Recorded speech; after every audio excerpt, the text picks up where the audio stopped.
Por gerações temos sido ensinados que precisamos acreditar na história do Êxodo pela fé somente.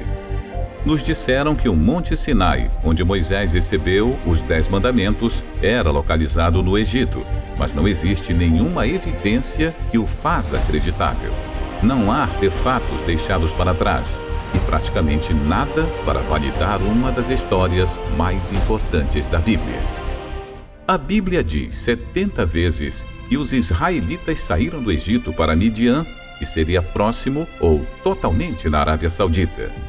Será verdade que há poucas evidências que a história do Êxodo aconteceu ou estamos olhando no lugar errado? Apesar da teoria que o Monte Sinai está na Arábia Saudita ser relativamente nova para nós do mundo afora, não é novo para as pessoas que moram lá. Éramos frequentemente abordados por nativos animados para falar com americanos pela primeira vez cara a cara.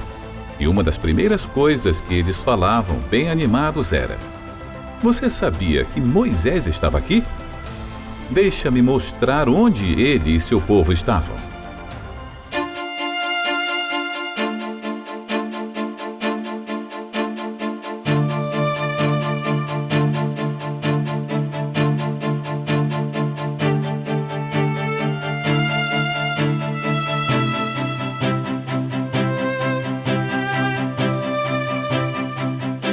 A tradição que o monte estava na Península Sinai, no Egito, só chega a ser divulgado no quarto século depois de Cristo. Novas pesquisas baseadas em fontes judaicas, cristãs e muçulmanas indicam uma tradição que é 600 anos mais antiga. E de acordo com esta tradição, o Monte Sinai está no noroeste da Arábia Saudita. Esta outra tradição aponta a Jabal Maqla, um pico na cordilheira conhecida como Jabal al-Los, como a verdadeira montanha de Moisés. Várias fontes históricas, incluindo Joséfos, registra que o Monte Sinai é o monte mais alto perto de uma cidade que é chamada Al-Bad. Os nativos se referem a Jabal Maqla como Jebel Musa, a montanha de Moisés. Uma das características distintas desta montanha é a parte mais escura, no topo, como você pode ver atrás de mim. A Bíblia diz que Deus desceu sobre o Monte Sinai como um fogo. O pico escuro se destaca das áreas ao redor e as pedras só são pretas no lado de fora. Pesquisadores discordam se as pedras escurecidas são verdadeiras evidências de Deus descendo na montanha como fogo, como a Bíblia diz, ou se rochas vulcânicas.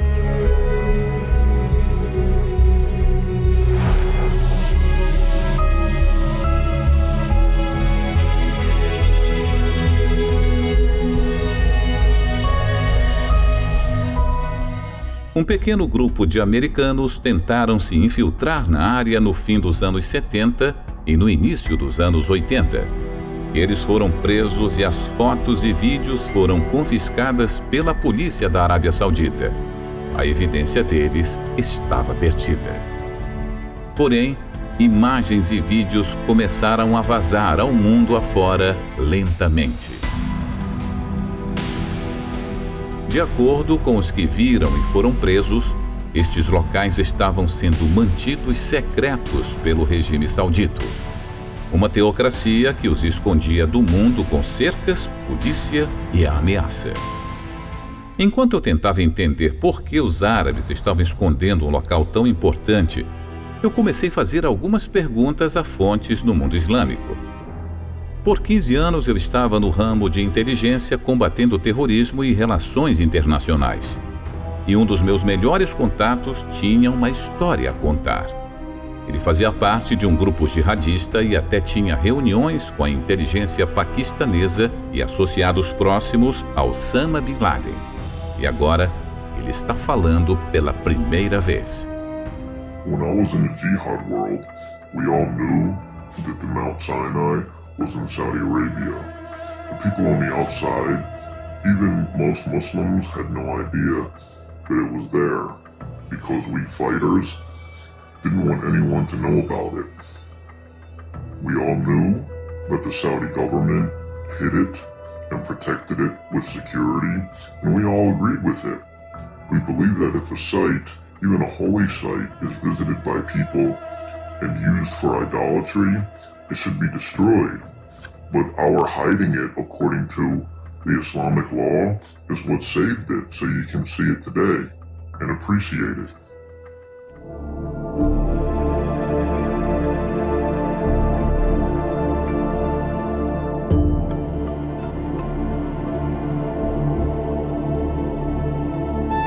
Moisés foge do Egito depois de matar um egípcio que viu maltratando um escravo hebreu.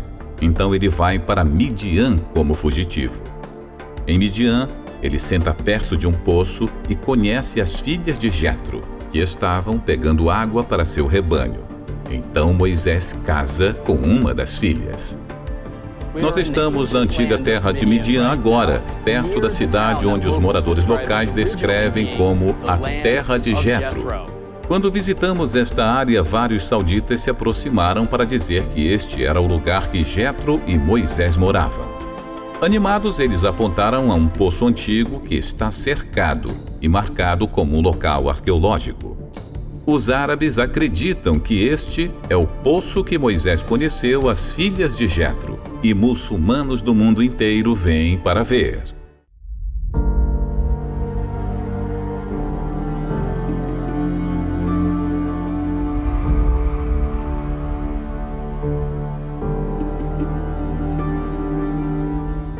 O livro de Êxodo diz que a travessia do Mar Vermelho aconteceu em um lugar chamado Ian Suf, mas especialistas discordaram por muito tempo onde era. Existem 2 supostos locais de travessia do Mar Vermelho no Egito para a Arábia Saudita. O primeiro está no Estreito de Tirã, na parte de baixo da Península do Sinai, no Egito. O segundo está na praia de Nuweiba, no Egito. Dr. Glenn Fritz, que tem PhD em Geografia do Meio Ambiente, conduziu um grande estudo da Terra e de todas as referências históricas de onde a travessia aconteceu. Ele só achou um que combinava: a praia de Nuweiba. A praia de Nuweiba tem quase 8 quilômetros de comprimento e 5 quilômetros de largura, provendo espaço suficiente para a população israelita se ajustar.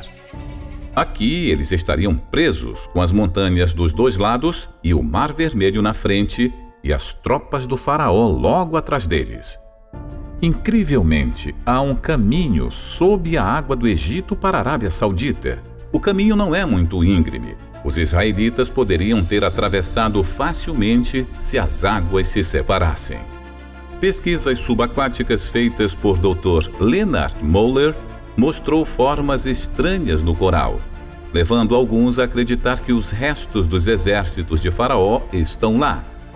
De acordo com esta teoria, o coral envolveu os escombros do exército de Faraó e reteve a forma dos objetos depois que foram dissolvidos. Quando trouxeram um detector de metais para onde estão as anomalias dos corais, os resultados foram consistentes com padrões circulares de metal que se assemelham às partes de carruagens. Nós planejamos mergulhar perto do possível ponto de travessia do Mar Vermelho, local público de mergulho, com lojas que você pode alugar equipamentos de mergulho. Mas nós não fomos autorizados. A polícia saudita apareceu e eles ficaram conosco até que saímos.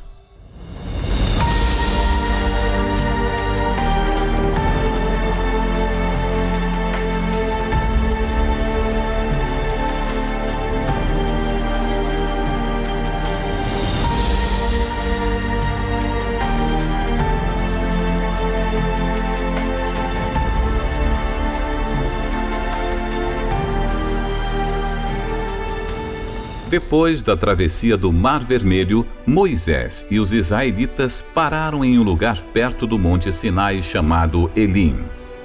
Desesperados por água, eles encontram uma localidade com 12 poços e 70 palmeiras.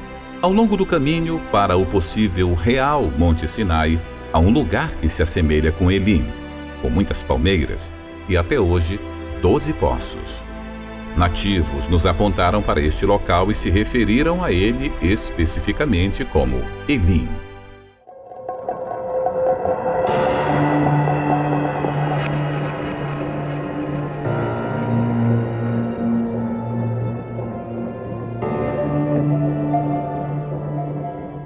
Outro grande evento do Monte Sinai é o incidente com o bezerro de ouro. Enquanto Moisés estava no Monte Sinai, alguns entre o povo começaram a adorar o bezerro de ouro. Eles colocam em um suporte, começam a adorá-lo e erguem um altar em frente a ele. Quando Moisés desce do Monte Sinai, ele destrói o bezerro de ouro e joga os restos no rio que desce da montanha. Aqui, em frente à montanha, nós vemos os restos do que pode ter sido o local de adoração do bezerro de ouro. Agora, por trás de mim, neste cercado sítio arqueológico que os sauditas estão protegendo, você vê tanto o suporte como os vários petróglifos de vacas e pessoas adorando vacas, assim como uma estrutura que está levemente levantada, que pode ser o altar em frente ao bezerro de ouro. Tem uma placa em árabe e inglês avisando contra a entrada nesta área.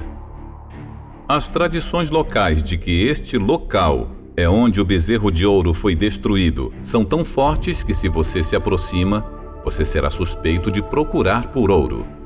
De acordo com a Bíblia, os adoradores do bezerro de ouro diziam: "Estes são teus deuses, ó Israel." Este versículo indica que existem várias representações de bezerros enquanto os israelitas estão adorando ao bezerro de ouro. Em cima do suporte onde o bezerro de ouro teria sido colocado, tem uma marca circular de onde a pedra foi desgastada. É especulado que este é o local onde Moisés moeu o bezerro de ouro até o pó. Depois que Moisés destruiu o bezerro de ouro, 3.000 dos adoradores do bezerro são mortos.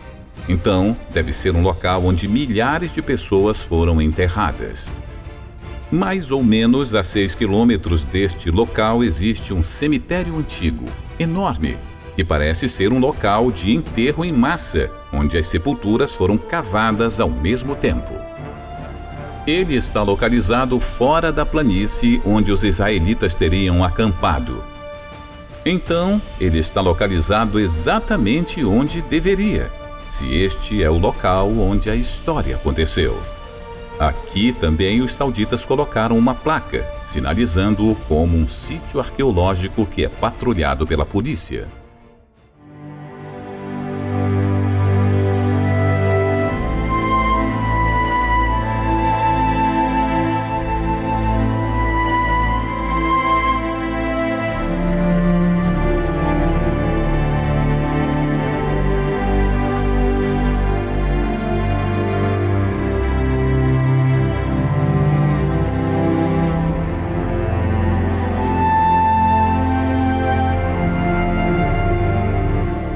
O livro de Êxodo diz que Moisés construiu um altar de pedra bruta ao pé do Monte Sinai e estabeleceu 12 monumentos para simbolizar as 12 tribos de Israel. Aqui no pé da montanha vemos essa estrutura que parece um antigo altar. E onde estamos agora é provavelmente a rampa de animais que os levariam ao sacrifício no pé da montanha. As rampas de animais conduzem a esta área da estrutura, que pode ter sido a plataforma de abate para sacrifícios de animais. Os sauditas, é claro, dizem que isso não tem nada a ver com Moisés, mas eles admitem que encontraram resíduos e ossos de animais por baixo desta área quando eles cavavam. Pessoas que visitaram este local há décadas disseram que costumava ser bem mais limpo e você podia ver mais claramente os restos dos 12 monumentos, assim como uma plataforma de pedra sob a qual eles se encontravam. Perto do altar e dos 12 monumentos, Moisés lê para os israelitas o livro da aliança e eles concordam. Isto significa que Moisés provavelmente teve um local acima do altar que serviu como um palco para se dirigir ao povo. Logo acima desta área, com o altar e os monumentos, existe uma área que poderia ter sido um local perfeito para Moisés ser visto e ouvido quando o pacto foi feito. Um saudita, na verdade, apontou para essa parte da montanha e nos mostrou como a voz de Moisés teria ecoado como se ele estivesse falando em um anfiteatro natural. A Bíblia disse que um riacho desceu do Monte Sinai fornecendo água para os israelitas. O riacho deve ter descido perto do pé da montanha para os sacrifícios acontecerem, e o deve ter chegado perto do bezerro de ouro, porque Moisés jogou seus restos no rio. É muito fácil ver onde havia um riacho descendo desta montanha anteriormente, onde há evidências de sacrifícios queimados. Em seguida, ele acaba perto do possível local de adoração do bezerro de ouro. Há até evidências de poços ao redor da área, onde uma piscina natural de água teria se formado, provando que uma grande população viveu lá. De acordo com a Bíblia, o profeta Elias viaja até o Monte Sinai e quando ele chega lá, ele entra em uma caverna e conversa com Deus. O real Monte Sinai deve então ter uma caverna, que é acessível, segura e adequada para dormir. Esta caverna acima do altar tem por volta de 5 metros de altura, 6 metros de comprimento e 5 metros de profundidade. Se este é o verdadeiro Monte Sinai, então esta é quase certamente a caverna de Elias.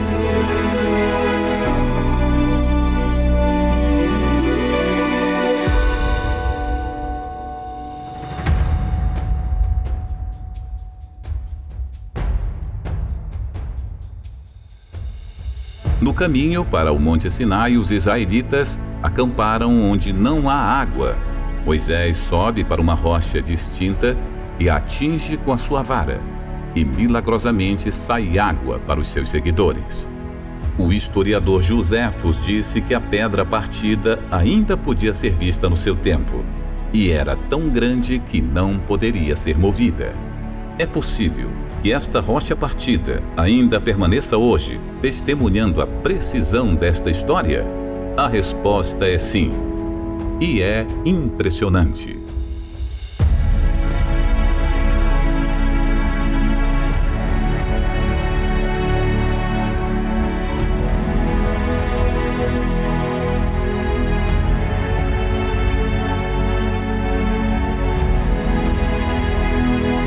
Esta rocha partida foi descoberta pela primeira vez por Jan e Penny Caldwell, um casal americano que estava trabalhando na Arábia Saudita no início dos anos 90.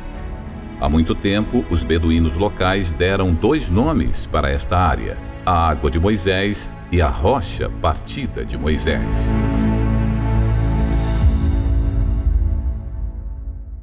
Esta rocha dividida está no topo de uma colina de 30 metros e fica entre 12 a 18 metros de altura.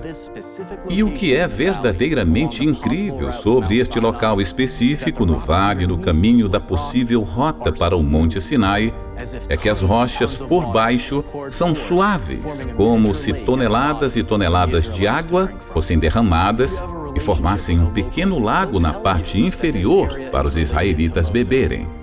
Se você tiver uma amizade com um local, eles lhe dirão que esta área está relacionada a Moisés. Mas os beduínos que moram aqui tentarão te manter fora. Nós vimos isto de antemão, até que fomos expulsos da área. Ok, estamos fugindo. Vamos ver se esses caras vão nos perseguir. Ouvimos 2 tiros. Este cara não está brincando.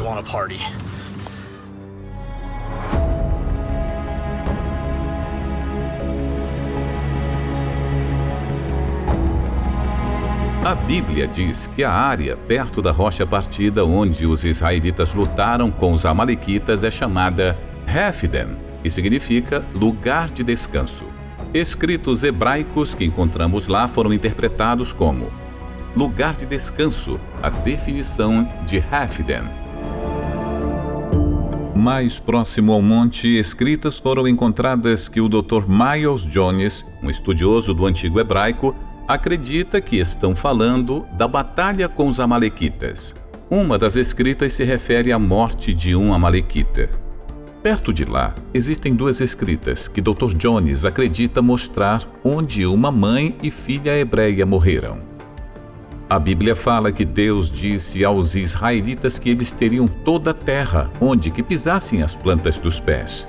Perto da rocha partida e perto do monte, há muitas escritas com uma imagem de um pé e uma sandália. Ao lado da imagem há uma escrita em hebraico que significa a sola do pé. Nós também encontramos escritas que foram traduzidas e encontradas para se referir a Yahweh, o nome hebraico para Deus. Há outra área perto da montanha chamada Wadi Mussá, ou o Vale de Moisés. Aqui a representação de uma menorá foi encontrada e pode ser a representação mais antiga de uma menorá conhecida até hoje. Agora uma nova testemunha se apresentou para revelar que os sauditas têm escondido a evidência do êxodo, desde mais ou menos a época da Segunda Guerra Mundial. Tenente Clyde Morgan era um piloto americano que conheceu o rei da Arábia Saudita. Bobby Comilk foi uma das primeiras pessoas para chegar a Jabal Maqla nos anos 80. E ele recentemente entrevistou este piloto e disponibilizou as imagens para este vídeo. Então você chama esse monte de Jebel Mussá. Jebel Mussá. Eu diria que nossas vidas se cruzaram possivelmente em algo muito histórico. E estamos falando de onde o verdadeiro Monte Sinai está localizado. E eu não tinha ideia de que alguém da época da Segunda Guerra Mundial teria visto o monte e que foi informado que este monte era o Monte Sagrado de Moisés. Alguns dos muçulmanos lhe disseram que aquele era o Monte Sagrado de Moisés? Sim. Eu acho que todo mundo das Forças Armadas Sauditas sabia que era sagrado. Me impediram de voar em volta dele, pois era proibido de chegar perto. Porque eu poderia ser morto por Deus ou por talvez algum deles, eu não sei. E quando eu decolei, eu estava morrendo de medo, mas com certeza eu voei em volta dele. Mas era diferente que das outras montanhas, porque era preto por cima? Era um verde meio negro. Estava suficiente escuro para ser um pouco assustador. Você quer saber o que eu realmente acredito? Eu acredito que é o Monte Sinai. Eu penso que Deus me deixou voar em volta. Isto é o que eu penso. Eu penso que Ele deixou a mim e a você viver. Por que será que quase todo o foco foi para o local tradicional, apesar da falta de provas convincentes? Pense quantas coisas se alinham com a história bíblica bem aqui neste monte.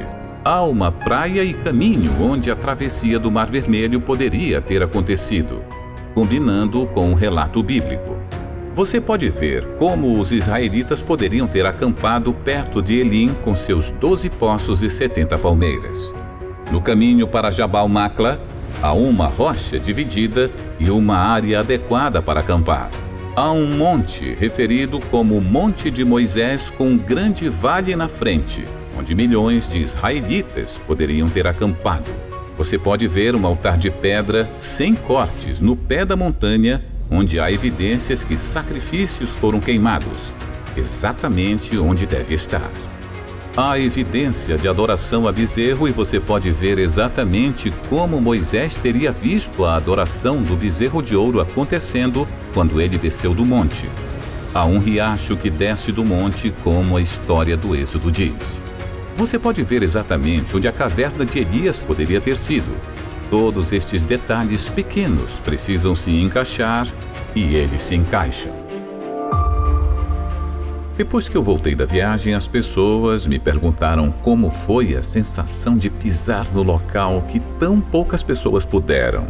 Os sentimentos mais óbvios foram fáceis de descrever: a adrenalina, a maravilha, assombro. Mas havia uma sensação que era mais difícil de descrever, que eu não merecia estar lá. Eu não sou alguém que dou suas riquezas aos pobres. Eu não sou um cientista, nem um pastor, e ainda há dias que sinto como se não tivesse fé. Mas depois, ao olhar as montanhas, eu lembrei de uma coisa. A Bíblia tem um padrão bem claro, onde Deus não usa o melhor ou o mais esperado. Até Moisés era tão inseguro que não queria aceitar sua missão. Em vez de usar o mais qualificado, o padrão é que Deus usa o inesperado, o inseguro, o falho, o oprimido, o duvidoso, o fraco e o Zé Ninguém. Toda pessoa pode fazer a diferença, especialmente aqueles que pensam que não podem. Sinai, o Monte dos Impossíveis.